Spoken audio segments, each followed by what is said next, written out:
इंदिरा प्रियदर्शिनी का जन्म 19 नवंबर 1917 को इलाहाबाद के आनंद भवन में जवाहरलाल नेहरू और कमला नेहरू की एकमात्र संतान के रूप में हुआ था।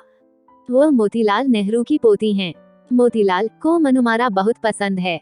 वह पहले से ही राष्ट्रीय कांग्रेस के सदस्य थे। हालांकि उन्होंने अपना पेशा नहीं छोड़ा। 1919 में पंजाब में वैसाखी उत्सव के दौरान जलियांवाला बाग में अंग्रेजों द्वारा किए गए नरसंहार में कुछ हजार लोग मारे गए थे। इस घटना ने मोतीलाल के हृदय को झकझोर कर रख दिया। उन्होंने तुरंत अपना पेशा छोड़ दिया। उन्होंने अपना सारा महंगा विदेशी सामान जला दिया। उन्होंने केवल खद्दर के कपड़े पहनना शुरू कर दिया। उन्होंने अपनी बेटी को कॉन्वेंट स्कूल में भेजा। इंदिरा का पहला नाम प्रियदर्शनी इंदिरा था। पिता जवाहरलाल नेहरू एक प्रमुख राजनीतिज्ञ थे। दादा मोतीलाल नेहरू भी इलाहाबाद के एक प्रसिद्ध वकील थे और राष्ट्रीय आंदोलन के नेताओं में प्रमुख थे। इंदिरा के जन्म के समय ब्रिटिश शासन के तहत पूरा भारत कई आर्थिक और सामाजिक समस्याओं से उथल-पुथल में था। हर कोई उनके शासन के खिलाफ है। इनमें एकता लाने की जरूरत है।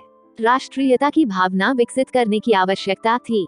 उसे शरीर के प्रत्येक अंग में देशभक्त नेताओं की आवश्यकता है। बाला गंगाधर तिलक, गोपाल कृष्ण गोखले, सरोजिनी नायडू, जवाहरलाल नेहरू और महात्मा गांधी जैसे नेताओं ने ये काम किया।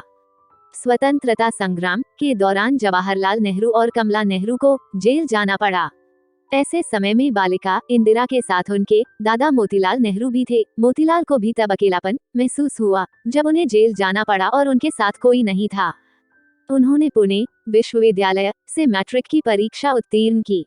रविंद्रनाथ टैगोर द्वारा स्थापित शांतिनिकेतन में शामिल हुए। वह वहां अनुशासित जीवन जीती थीं। बार बार जेल जाने के कारण कमला नेहरू का स्वास्थ्य खराब हो गया। इलाज के लिए उन्हें स्विट्जरलैंड ले जाया गया। वह अपनी मां के साथ वहां एक स्कूल में शामिल हो गईं। कमला नेहरू का कितना भी इलाज हुआ, उनकी सेहत में सुधार नहीं हुआ। ये और भी खराब हो गया है। जब इंदिरा 17 वर्ष की थी, तब उनकी प्यारी मां की मृत्यु ने उन्हें अकेला छोड़ दिया। नेहरू ने फैसला किया कि उन्हें यूरोप में पढ़ाई करनी चाहिए ताकि वह अपनी मां की मृत्यु के कारण हुए अलगाव से जल्दी उबर सकें। नेहरू गारी को आशा थी कि वहां उनकी शिक्षा से उन्हें मनोबल, व्यक्तित्व निर्माण और नेतृत्व गुण विकसित करने में मदद मिलेगी। फिरोज से परिचय के कारण धीरे धीरे गिरावट आने लगी। फिरोज गांधी नेहरू परिवार के न केवल परिचित बल्कि मित्र भी थे। इंदिरा को उनका व्यक्तित्व बहुत पसंद आया। उसने उससे शादी करने का फैसला किया। फिरोज के पूर्वज फारस से आकर भारत में बस गए थे। वे पारसी हैं। नेहरू एक कश्मीरी ब्राह्मण परिवार से थे, इसलिए नेहरू पहले उनकी शादी के लिए राजी नहीं थे। नेहरू ने इंदिरा के दृढ़ संकल्प को सुना और इंदिरा को गांधी की सलाह लेने के लिए कहा। गांधी ने नेहरू से उनके प्यार को समझने और उनकी शादी के लिए सहमत होने को कहा। महात्मा गांधी के समझाने पर इंदिरा और फिरोज ने 1942 में शादी कर ली। 1942 में भारत छोड़ो आंदोलन प्रारंभ हुआ। जेल से रिहा होने के बाद जवाहरलाल नेहरू को फिर से गिरफ्तार कर लिया गया। गांधी जी को भी गिरफ्तार कर लिया गया।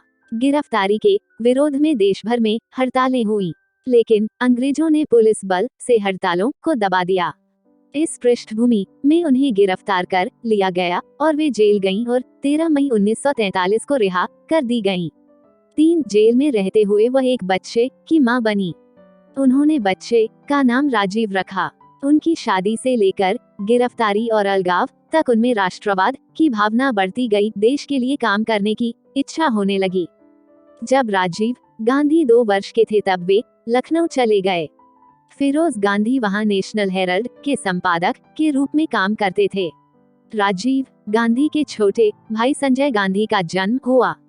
इलाहाबाद में अपने पति के साथ रहने के दौरान मतभेद के कारण वह इलाहाबाद छोड़कर अपने पिता के साथ रहने के लिए दिल्ली चली गईं। वह सिर्फ बेटी की तरह नहीं बल्कि पिता की सचिव और दोस्त बन गईं। फिरोज गांधी रायबरेली ने 1951 में पहले आम चुनाव में जवाहरलाल नेहरू को चुनाव लड़ाया। जब भी वह निर्वाचन क्षेत्र से चुनाव लड़ी, उन्होंने इंदिरा के पिता की ओर से प्रचार किया और जीत हासिल की। फिरोज गांधी और नेहरू ने भ्रष्टाचार, अनियमितताओं विशेषकर बीमा घोटाले को उजागर किया। परिणाम स्वरूप उस समय नेहरू मंत्रिमंडल में वित्त मंत्री रहे टीटी कृष्णामाचारी को इस्तीफा देना पड़ा। जब इंदिरा प्रधानमंत्री बनी तब तक कांग्रेस पार्टी की राजनीति सहज नहीं थी। अंदरूनी कलह तो अभी शुरू ही हुई थी। मोरारजी देसाई जैसे लोगों ने पार्टी में असंतुष्टों के तौर पर आवाज उठाई। प्रधानमंत्री पद की दौड़ में इंदिरा गांधी ने तत्कालीन कांग्रेस अध्यक्ष कुमारस्वामी कामराज की मदद से मोरारजी देसाई को 355-169 वोटों से हराया और देश के तीसरे प्रधानमंत्री के रूप में पदभार ग्रहण किया। मोरारजी देसाई ने इंदिरा को गूंगी गुड़िया बताया था, लेकिन इंदिरा ने अपने पिछले कार्यों से ये साबित कर दिया कि यह गलत था।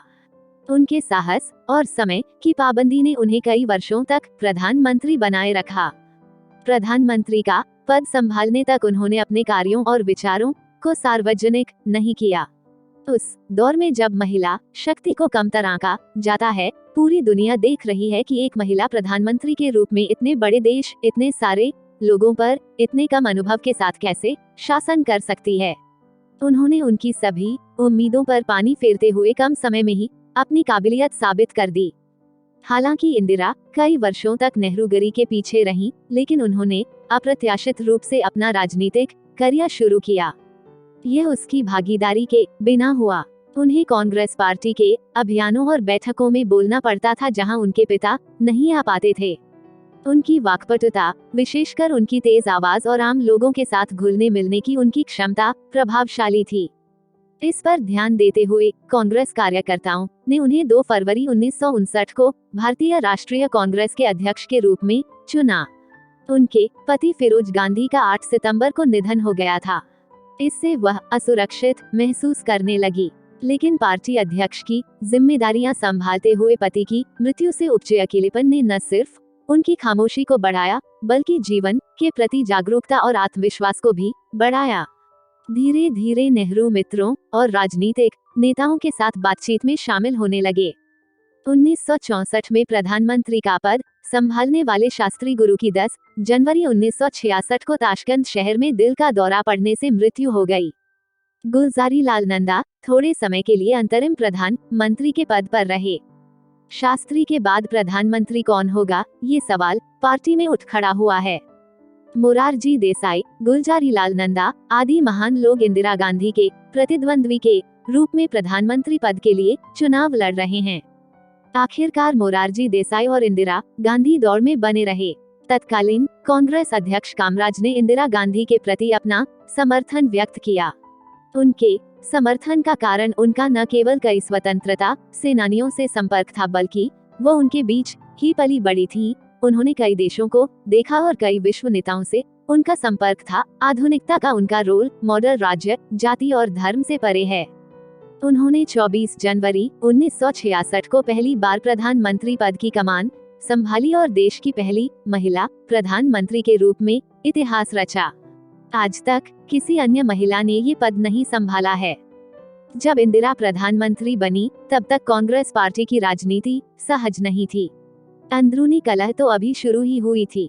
मोरारजी देसाई जैसे लोग पार्टी में असंतुष्ट हैं। सिखों के आदेश पर उनके लिए पंजाब राज्य का निर्माण किया गया। जो लोग इस व्यवस्था से सहमत नहीं थे, उन्होंने विद्रोह कर दिया और उन्होंने उसे दबा दिया। चूंकि देश को अधिक सूखे का सामना करना पड़ा, इसलिए उन्होंने खाद्यान्न आयात पर ध्यान केंद्रित किया। वह गरीबी उन्मूलन के लिए प्रतिबद्ध हैं। उन्होंने इन पर फोकस किया। उन्हें पश्चिम और विश्व बैंक की मदद से देश की आर्थिक स्थिति में सुधार की उम्मीद थी। इसलिए उन्होंने अमेरिका की यात्रा की। बीच में वह पेरिस में रुकी और तत्कालीन फ्रांसीसी राष्ट्रपति चार्ल्स डी गोल से मिली। चार्ल्स, जिन्हें महिलाओं की शक्ति पर कोई भरोसा नहीं था, ने इंदिरा गांधी से बात की और कहा, मैंने कभी नहीं सोचा था कि महिलाओं में ऐसी शक्ति होगी जिन्होंने उनकी शक्ति देखी। नेहरू की आकांक्षा देश को पंचवर्षीय योजनाओं से विकसित करने की थी, लेकिन उन योजनाओं का फल गरीबों और मध्यम वर्ग को ठीक से नहीं मिल सका। उन योजनाओं की महत्वाकांक्षा पूरी नहीं हो पा रही है। गांधी जी के सूत्र का अनुसरण करते हुए इसने हम लोगों के लिए 20 सिद्धांतों की एक योजना तैयार की जिसे वे समझ सकें। वेट्टी ने रोजगार को अवैध घोषित किया। उनकी महत्वाकांक्षा 20 सूत्रीय योजना के माध्यम से गरीबी उन्मूलन की अपनी प्रतिज्ञा को पूरा करना है। इसने सभी राज्यों के मुख्यमंत्रियों और केंद्रीय मंत्रियों को 20 सूत्र योजना को लागू करने की सलाह दी। देश की आर्थिक स्थिति में धीरे धीरे सुधार हो रहा है। जहां विपक्षी नेताओं ने आपातकाल की स्थिति पर अपनी नाराजगी व्यक्त की है, वहीं उनमें से कुछ ने इसमें विदेशी हाथ होने का आरोप लगाया है। इंदिरा के इस कदम का उन कई सहयोगियों ने भी विरोध किया जो विदेश में थे और स्वतंत्रता संग्राम का समर्थन करते थे। इस विरोध ने न केवल उसके मन की शांति छीन ली बल्कि उसके स्वास्थ्य को भी थोड़ा नुकसान पहुंचाया। उसे अपनी भावनाओं को दूसरों के साथ साझा करने की आदत नहीं है और अब वो अधिक अकेली है। इसके अलावा 15 अगस्त 1975 को बांग्लादेश के राष्ट्रपति की हत्या ने उनके मन में कई संदेह पैदा कर दिए। आपातकाल से उत्पन्न परिस्थितियों के कारण उनके मन में और भी शंकाएं थीं। हर किसी पर संदेह और अविश्वास किया गया। इसके अलावा अयोध्या में राम मंदिर बनाने का निर्णय लेने के बाद उस मंदिर से संबंधित युद्धों, हार और जीत से संबंधित सभी विवरणों का एक टाइम कैप्सूल वहां दफनाया गया था। लेकिन हम ये सब अब क्यों कह रहे हैं? क्योंकि हमारी इंदिरा गांधी ने भी एक समय प्रधानमंत्री रहते हुए एक टाइम कैप्सूल दफनाया था। वहाँ है, आइए अब जानते हैं इसके बारे में रहस्य। साल 1973 में इंदिरा गांधी आजादी के बाद 25 साल की उपलब्धियों के बारे में एक टाइम कैप्सूल तैयार करना चाहती थी और मद्रास क्रिश्चियन यूनिवर्सिटी के कृष्णा स्वामी को इंदिरा गांधी के दौर का रोल दिया गया। वो एक ऐसे शख्स थे जो इंदिरा के मन की बात पूरी तरह से जानते थे और उन्होंने एक रिपोर्ट तैयार की और उसे डॉक्यूमेंट्री के रूप में तैयार किया। जब इसे निरीक्षण के लिए बद्रीनाथ भेजा गया तो उन्होंने इसे त्रुटियों से भरा बताकर खारिज कर दिया। इसके अलावा अगर यह केवल पिता और बेटियों की उपलब्धियों को दर्शाता है तो इसमें काला की भूमिका क्यों है? उन्होंने आलोचना करते हुए कहा कि इसमें कई चीजों की अनदेखी की गई है। 9:10 बजे जब वह बाहर निकली तो धूप तेज थी। एक सिपाही नारायण सिंह धूप से बचने के लिए काला छाता लेकर उसके बगल में चल रहा था। उनसे थोड़ा पीछे हैं आर.के. धवन, उनसे थोड़ा पीछे हैं इंदिरा गांधी के निजी सहायक नाथूराम। वहाँ हैं सबके पीछे उनके निजी सुरक्षा अधिकारी सब हैं। इंस्पेक्टर रामेश्वर दयाल थे। तभी उसके सामने से एक सहायक चाय का सेट लेकर आया। इंदिरा गांधी उसे पकड़कर वहां से जा रही थीं। उस तीनों के लिए उसे कॉल करने का एक और टी सेट। उन्होंने कहा कि ले आओ। इंदिरा गांधी अकबर रोड की ओर से विकेट गेट की ओर जाते जाते वह धवन से बात करती है। धवन ने इंदिरा गांधी से कहा कि मैंने यमन के दौरे पर गए राष्ट्रपति से कहा था कि आप शाम 7 बजे तक आएं। उन्होंने कहा कि उन्होंने आपको दिल्ली के पालम रोड स्थित हवाई अड्डे से रिसीव किया और इंदिरा गांधी से कहा कि आपको ब्रिटिश राजकुमारी के साथ रात्रिभोज में शामिल होना है। अचानक ड्यूटी पर तैनात एक सुरक्षा गार्ड बेअंत सिंह ने रिवॉल्वर निकाली और इंदिरा गांधी पर गोली चला दी। गोली उसके पेट में लगी। उसने अपना चेहरा बचाने के लिए अपना दाहिना हाथ रोक लिया, लेकिन तभी बेअंत सिंह ने बिल्कुल नजदीक से 2 और राउंड फायर कर दिए। परिणामस्वरूप उसके कंधे, हृदय और पीठ पर गंभीर चोटें आईं। बेअंता सिंह का जन्म 20 जनवरी 1959 को चंडीगढ़ के मलोया गांव में हुआ था। पाकिस्तान की सीमा पर स्थित उनके गांव पर देशभक्ति का प्रभाव बहुत अधिक था। बेअंत सिंह का जन्म गरीबी में हुआ था, लेकिन उन्होंने कड़ी मेहनत से पढ़ाई की। हालांकि थोड़ा गुस्सा है, वह आक्रामक है, साहसी तथा उच्च शिक्षा ग्रहण करने के कारण उच्च अधिकारियों द्वारा उन्हें प्रधानमंत्री के सुरक्षाकर्मी के रूप में नियुक्त किया गया। इससे पहले उन्होंने बैकग्राउंड की सारी जांच की और क्लीन चिट दे दी। सतवान सिंह का जन्म पंजाब राज्य के गुरदासपुर जिले के अगवान गांव में हुआ था। 1962 6 जनवरी को उनका जन्मदिन था। वह एक मध्यम वर्गीय परिवार से हैं और उनमें बहुत साहस है। उनकी चपलता के कारण उन्हें इंदिरा गांधी के अंगरक्षक के रूप में नियुक्त किया गया था। लेकिन इंदिरा की हत्या की मुख्य वजह स्वर्ण मंदिर पर ऑपरेशन ब्लास्टर, इस मंदिर में प्रधानमंत्री के जूते लेकर घूमना, मारकाट मचाना, सिख समुदायों ने अन्य कारणों से जताया गुस्सा किया। लेकिन ब्लू स्टार के मामले में बेअंत सिंह भी हैं। वह इंदिरा से बदला लेना चाहता था। उन्होंने ये मामला अपने साथी अंगरक्षक सतवान सिंह तक पहुंचाया। उन्होंने समझाया दिन की पहली नियुक्ति पीटर उस्तिनोव के साथ थी। वह इंदिरा गांधी पर एक डॉक्यूमेंट्री बना रहे हैं। उस्तिनोव ने एक दिन पहले ओडिशा दौरे के दौरान भी उन्हें गोली मारी थी। दोपहर में उनका ब्रिटेन के पूर्व प्रधानमंत्री जेम्स कैलाघन और मिजोरम के नेता से मुलाकात करने का कार्यक्रम है। उस रात उन्हें ब्रिटेन की राजकुमारी यान को रात्रि भोज देना था। उस रात जब वे दिल्ली पहुंचे तब तक इंदिरा बहुत थक चुकी थी। उस रात वो बहुत कम सोई। सुबह करीब 4 बजे जब सामने वाले कमरे में सो रही सोनिया अस्थमा की दवा लेने के लिए बाथरूम में गई तो इंदिरा अभी भी जाग रही थी। सोनिया गांधी ने अपनी किताब राजीव में लिखा है कि इंदिरा भी उनके पीछे बाथरूम तक गईं और दवा ढूंढने में उनकी मदद की। सोनिया ने लिखा कि इंदिरा ने उनसे कहा था कि अगर दोबारा कोई परेशानी हो तो उन्हें फोन करना और वह जागती रहेंगी। नाश्ते के बाद उसके चेहरे पर मेकअप मैन पाउडर और ब्लशर लगाते समय डॉक्टर केपी माथुर वहां पहुंच गए। यही वो समय था जब वो हर दिन उससे मिलने आता था। उन्होंने डॉक्टर माथुर को अंदर बुलाया और वहां बात की।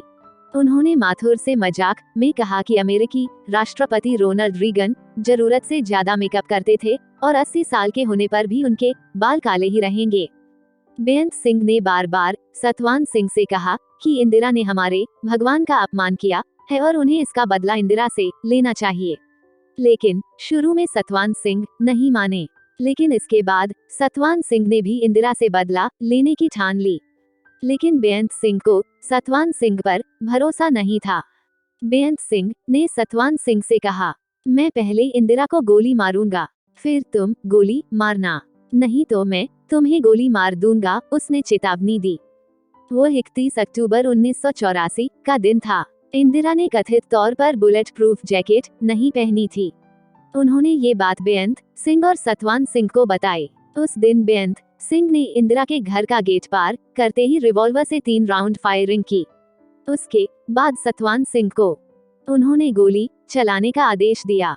सतवान सिंह, जिनके हाथ में पहले से ही एक मिशन गन थी, ने इंदिरा के पेट पर 20 राउंड तक गोलियां चलाईं। इससे इंदिरा का पतन हो गया। लेकिन बेअंत सिंह और सतवान सिंह ने अपनी बंदूकें गिराकर आत्मसमर्पण कर दिया। इसके साथ ही इंदिरा के निजी सचिव R.K. धवन ने एक अन्य व्यक्ति इंदिरा को अस्पताल पहुंचाया। बेअंत सिंह और सतवान सिंह को ITBP गार्डों ने हिरासत में ले लिया। इसी बीच बेअंत सिंह ने भागने की कोशिश की और पुलिस ने उसे मार गिराया। हालांकि सतवान सिंह शांत रहे। उन्हें लाल किले में विशेष निगरानी में रखा गया और जांच की गई। कानून के मुताबिक उन पर 5 साल तक मुकदमा चलाया गया और मौत की सजा दी गई। लेकिन मरने से पहले उन्होंने कुछ टिप्पणियां की। वो किसी भी धर्म के खिलाफ नहीं है, लेकिन उन्होंने सिखों को शांत रहने की सलाह दी।